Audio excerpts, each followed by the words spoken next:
Hi there, nice to have you with me again. Today I'm going to show you how to do some interesting effects in this watercolour. This is an abstract I've been playing with, and I want to show you how to do the bokeh effect in a quite simple manner. Enjoying playing with this, so I decided to give it a try and do another piece. And this is what I've actually used. Here in the UK, I've used a £2 coin, a 2p coin, a penny, and a 5p piece. Basically, those are the sizes that we have to play with. And then the simplest thing to do is use a good piece of kitchen towel, quite a good thick one if you've got it. Push the coin in and really just tighten up around it to create a sort of a nice tight drum surface on the coin, and you want the edges to be smooth as well, so it's a proper circle. I've actually gone ahead and prepared all the coins in this way so that we've got them to hand. Another way of using this technique is to use cotton buds. I've got some here that have got quite pointed ends and some that have got quite nice rounded ends, and we're going to use those as well just to get some smaller circles.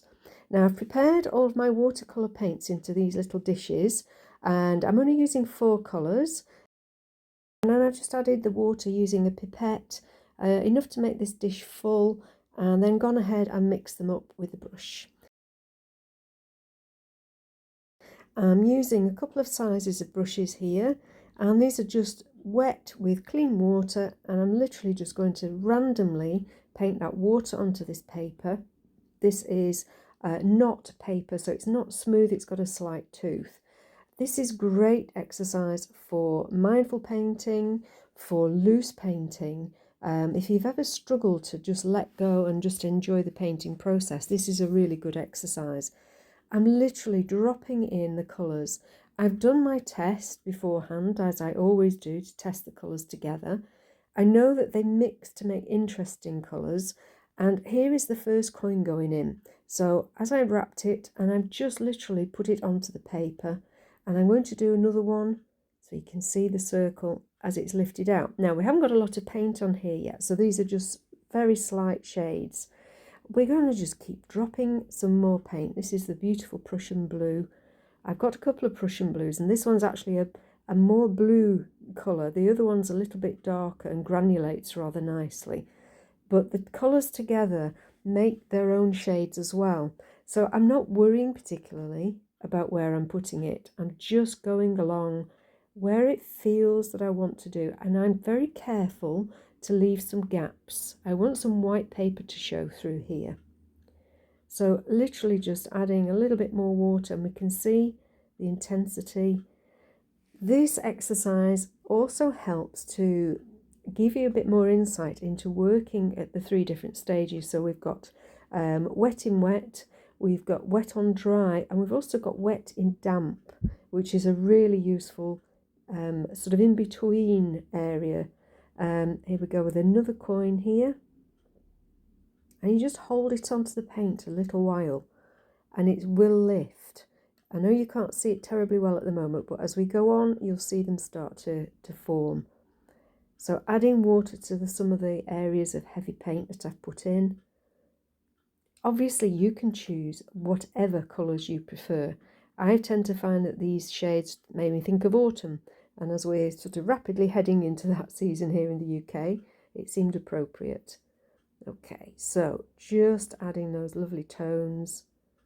Beautiful blue and grey. The Payne's grey and the blue work well together, and the Payne's grey and the brown work well together. So all these colours are very harmonious. Just softening that area. We don't want too many hard edges. We want quite a few soft edges and some lost edges so that they just disappear. I'm going in with another of the coins here, a smaller one. I like to overlap it into sort of an area that has got a little bit of paint and a little bit that's dry. Now we'll use the cotton wool bud, and I've wet it and dampened it off on a tissue, and I'm just pushing it into the paint. It will make only a small mark, and as you can see, it doesn't lift out everything, but it gives enough to give the suggestion. And if you actually have too much water on one end, just turn it or put another one in and use it to take out that water and the paint as well. You can see those worked a little bit better now that you can see the paint. And again, we'll take it out. Don't be tempted to twist the cotton wool bud on the paper because it will actually tear the surface of the paper. So while this is still wet, and I pretty much videoed this as it was made, and there's very little cut out of this, the paint is still wet, and I'm just taking a liner brush and just adding in the suggestions of tree trunks and branches. I'm not bothering with leaves. I'm not going to make them into a scene. I really want this to stay abstract, but with a sense of these being dead or autumnal trees. I just like the opposites of the soft shapes with the sort of branching area. Now what's happening is where places have started to dry, we've still got some dampness, so we can use that, drop more colour in and still pull that out. I'm going to give that a bit of a tilt to make it run. What we want is that soft merging of colour, but you can see there are areas where it's dried underneath, particularly to the left of where I'm working there. There's a little section where we've just gone over the top, and you can see the colour behind it. And this is a lovely way of using a glaze. Adding little bits of colour over the top when it's damp or dry almost, and just putting levels. It's ways of putting planes into your painting without it being a landscape, without there being an actual structure. It just creates so much interest. And again, dropping in colour, and I've pulled it around where that coin shape is, so it's emphasising that little curve.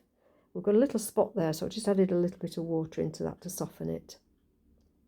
I'm still using the liner brush here because that makes the most delicious little twirls and sort of twiggy shapes, but you can use it to make a directional brush mark, and it's great for adding the paint in as well. It holds a lot of paint on the brush.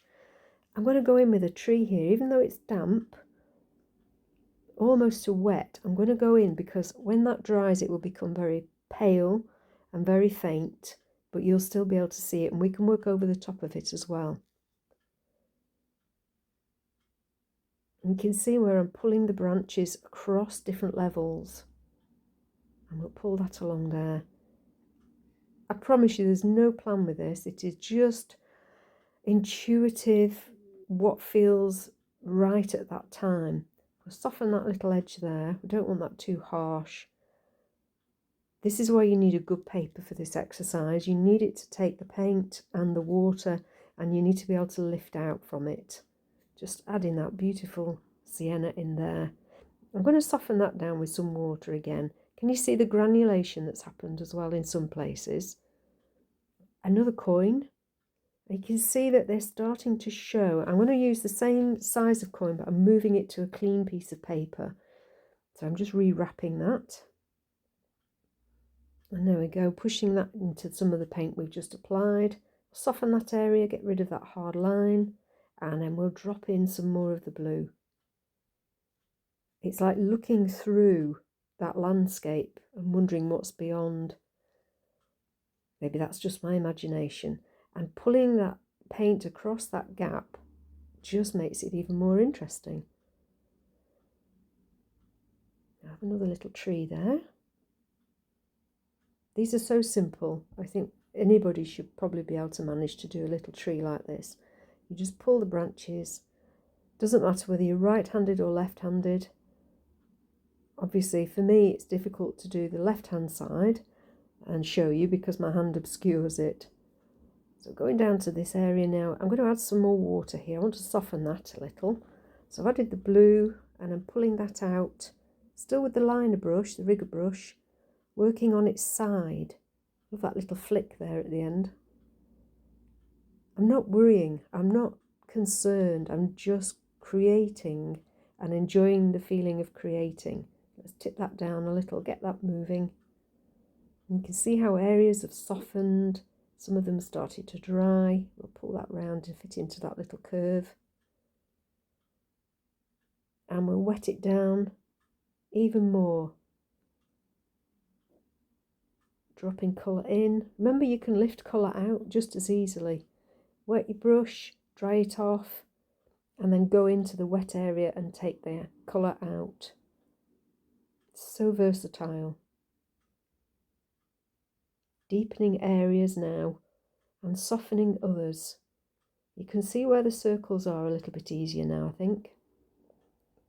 I'll add a little bit more colour down there. You could probably try this with acrylic inks, and I may do the same at some point, but you will have to work quite quickly with the coins to remove the ink because it dries very quickly, and once it's dry it will not move again. Whereas with watercolour we can re-wet and then lift, you won't be able to do that with the acrylic inks. I'm going to lift that out a little bit because it's a little bit too dark. So again, I'm going to wrap a coin, and I'm just going to put the coin in the paper over the top of it and lift it out nice and easily. It's still going to be there, but it's a lot softer. And here it is now that it's dried.